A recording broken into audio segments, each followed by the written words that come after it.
Hey everyone, welcome to another video. Today we're going to do something a little different. I want to start talking about more of the decks that I build during my drafts. And I've been to a lot of drafts since set one. Draft is my favorite format.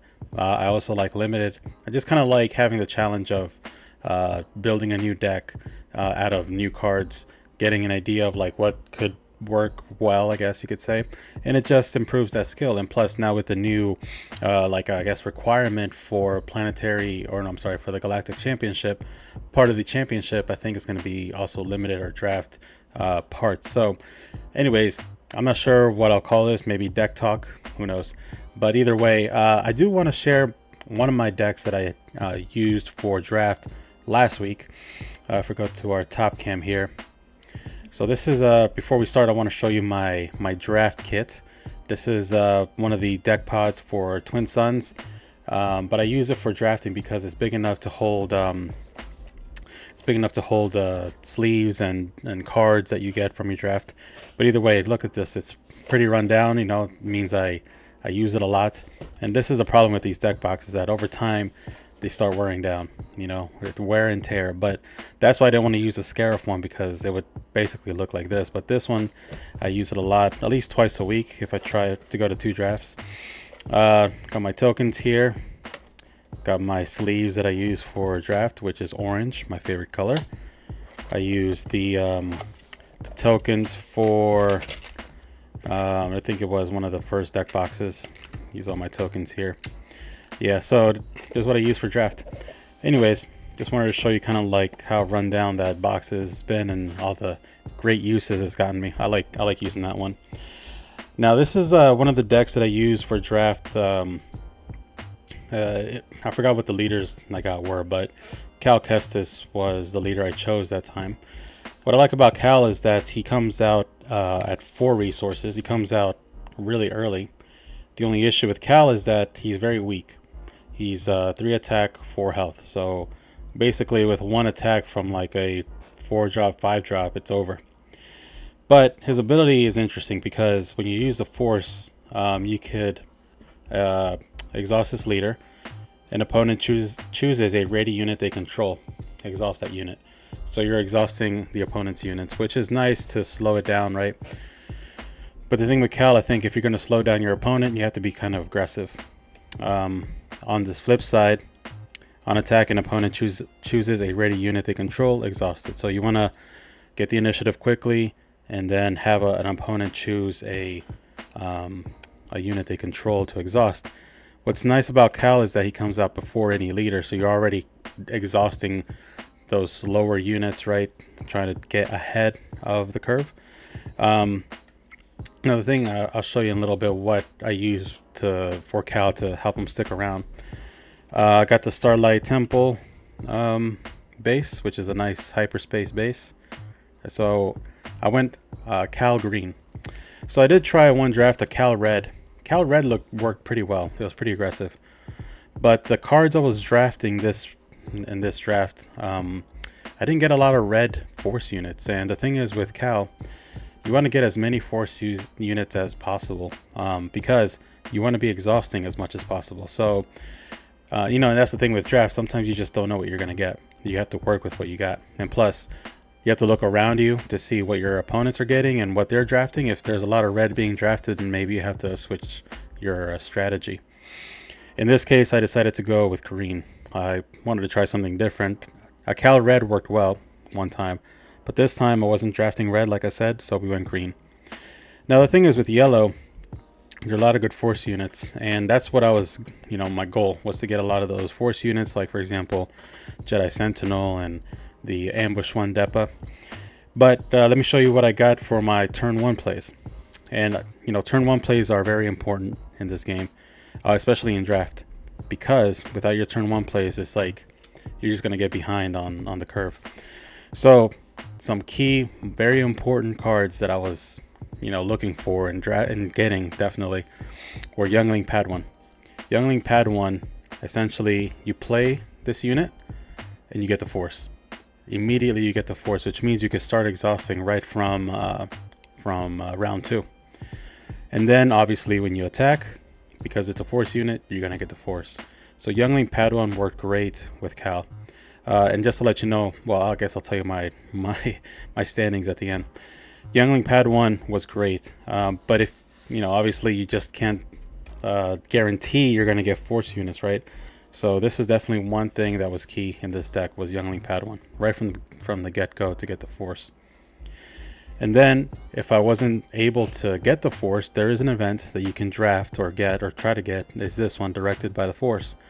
This one essentially says the Force is with you.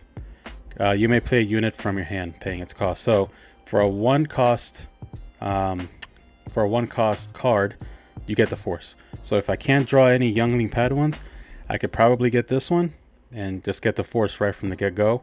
And then if you don't have a turn one play without the Force, then this can help, right? And it only costs one. Obviously, if you're going to play this at the beginning, you can't play a unit from your hand because it's just going to cost too much. But at least you can get the Force.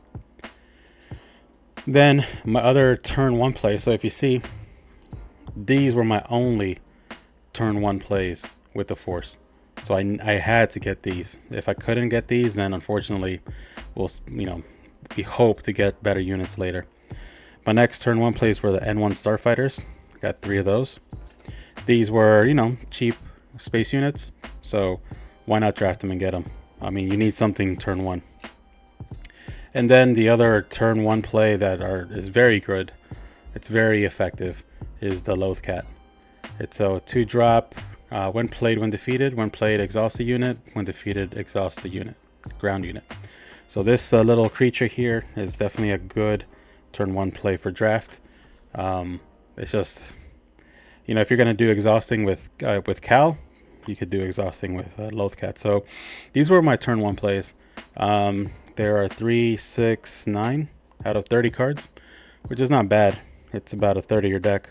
And I think that's kind of what you want from, I would say 10 to 12. Maybe 12 is too much, but at least on average 10 cards for turn one. You'll grab one of these most likely. So those were my turn one plays. And like I said, the Force is important to grab real quick with Cal. Then my next cards were Nubian Starship. This was just a space unit that I grabbed, and when play you draw a card, so it's good to kind of help you get more cards.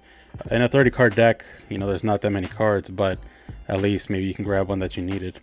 And that's just one of those. Another key important unit was the Outer Rim Mystic. If you get this, basically he's going to stick around grabbing you that Force because he has a defense of 6. He's not attacking for a lot, but the defense for 6 will at least stick around for maybe 2 rounds and get you the Force. And like I said, you want the Force early to exhaust. Another key card that I think is important in heroism is Obi-Wan. Obi-Wan is a Sentinel when he comes out. Obviously, when you play a Force unit, he gets a Sentinel again. So having this unit just help you defend against any ground attack is great. So Obi-Wan, I passed up a Yaddle for an Obi-Wan. I didn't need Yaddle because she's blue, but it was nice to kind of grab a Yaddle maybe for other decks. But this is the one that was also an important card. But more importantly was Venestra. Venestra was a great card to get because she basically readies when you play her if you have the Force. She's only a 3 cost, so she'll come out if you grab her from the beginning. She comes out on round 2. Essentially, you play her, you may use the Force if you do ready this unit. So she can come in on your second round and attack your base or a unit, clear the field, whatever you need to. That's a great aggressive card. Vanessa Rowe, whenever I grabbed her, she did her work, and she did well, actually, in some of those as a play, as a nice combo. That's why getting the Force early was important with Cal, because Vanessa was also a key player in this deck. Also, round 3 unit, Jedi Sentinel. With Jedi Sentinel, I had 3 of those. Jedi Sentinel basically becomes Sentinel if you have the Force. You don't need to use the Force, you just have to have it, and she becomes a Sentinel. Obviously, if you're going to use Cal's ability and use the Force, that means they lose Sentinel. But if you have units that, for example, she'll attack, other attacks, whatever other smaller units can attack to get the force, she'll always gain Sentinel. And she hits for 5. So she hits pretty hard defending your base. Next was Koth. Got 2 of those. This is basically a turn 3 unit. You may use the force when defeated, and this one becomes essentially just a resource. This card I think I played once in that draft, but I mostly resourced this card when it came out. Same with the other one, Life Wind Sage, but this is a good option if you need to ramp, right? Feeling constructed, this might be okay, but in draft, maybe you don't need to ramp. You might not have a lot of cards that you need to get to quickly, but it did give me the option of ramping if I needed to. So grab 2 of those, and then the other ground force unit was Life Wind Sage. Basically, it's a 3/5. Comes out at the same time as ETH, but this is a raid too, so it'll become essentially a 5/5 if it attacks. Just another force unit to put out there just in case I needed more force. We'll count out. I'll let you know how many force units I have later. Next was Stinger Mantis, just another space unit because you need space to be able to defend. At least this one has the 6 defense, which is great. But the one played is you get to deal 2 damage to an exhausted unit. And obviously with Cal and Life Wind Sage, if you're exhausting units, they get benefits. They get benefits with exhausted units. So it's a good little combo there. Got 2 of those Stinger Mantises. Next was the Daughter. The Daughter is a 5 cost unit. If you're getting the force a lot, like in this deck, you know, healing could be good. It says when damage is dealt to your base, you may use the force if you do heal 2 damage from your base. So if you need to heal, that's fine. But honestly, I think I didn't use the Daughter's ability that much. I think there were other force units I used more. The Paladin is great for this deck just because if you play this, you give 3 experience tokens, or yeah, 3 experience tokens to up to 3 force units. So 3 force units will get experience, which buffs them up, which is pretty nice.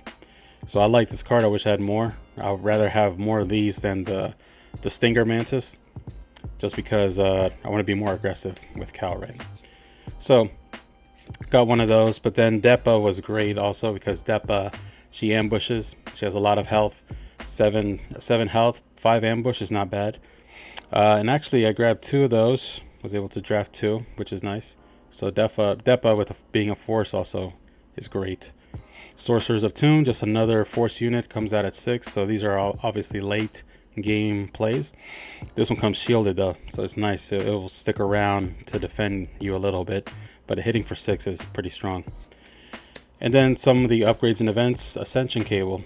So whenever I would deploy Cal, I would want an Ascension Cable because with this, at least, and I had 3 of them, 3 Ascension Cables, because with at least Cal, you know, you put an Ascension Cable on Cal, not only does he become a Saboteur, go past shields, go past Sentinel, but he becomes a 4/7.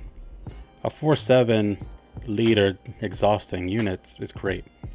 Has a lot of defense, and I think this is like the only way I feel in draft you can make Cal work.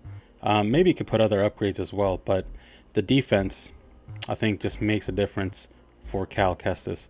Having him as a 4/7 Saboteur, I think it's great. So whenever I would grab an Ascension Cable, upgrade from the beginning, I would keep it. Not only for Cal, but you know, if you could actually use it for other units if you need to. I mean, you're giving a defensive type of ability, right? So if you put it on the Sentinel, for example, the Sentinel becomes a 6/7 Sentinel on the Ascension Cable, which is pretty strong in my opinion. So I like grabbing this one, and it's a cheap upgrade. It only costs 2.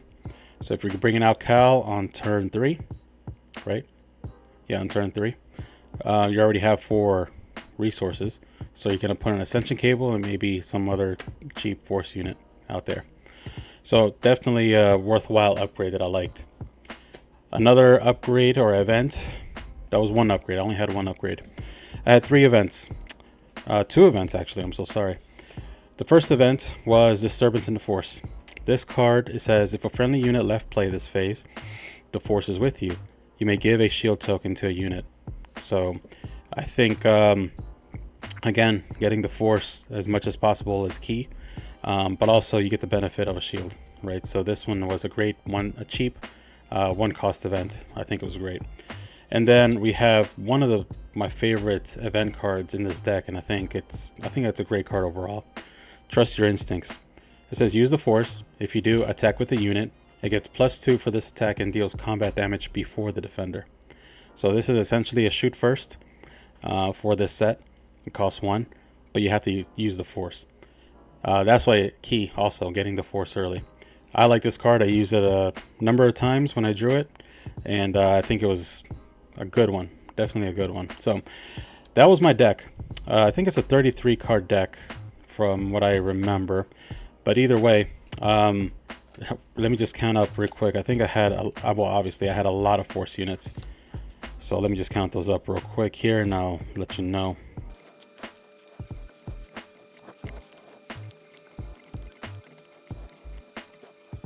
So in total I had 17 force units. 17 force units. Turn 1 plays were the Youngling Padawans force units, and then I had the turn 1 directed by the force. So this is not a force unit, but at least you get the force. But in total 17 force units. Is that a lot of force units? I think it is. Anyways, I think the more force units you have with Cal, the more you're able to exhaust and help you win the matches, right? So just in total, to let you know, there were 4 rounds. I went 2-2, so I didn't get necessarily the highest rank, but I did get 2-2, which is not too bad, I guess. I lost 2, won 2, but either way, it was fun. It was fun playing this deck. Getting Venestra out early and doing the combo there with the force, it was nice. When I put the Ascension cable on Cal, a player was like, "I've never seen anybody do that before. I've never seen anyone use Ascension cable before." Well, there you go. First time for everything. But it was a fun deck. I think maybe a Cal Red might be a better option, just to be more aggressive. There might be other upgrades that could be put on Cal. I have to look it up, but either way, this was my draft deck. I hope this was helpful. I hope it was entertaining, and I'm definitely going to do more of these deck talks, draft talk type of videos, just to share my experiences, but also the type of decks that I'm using when I do draft. But anyways, thank you so much for watching. Until the next video.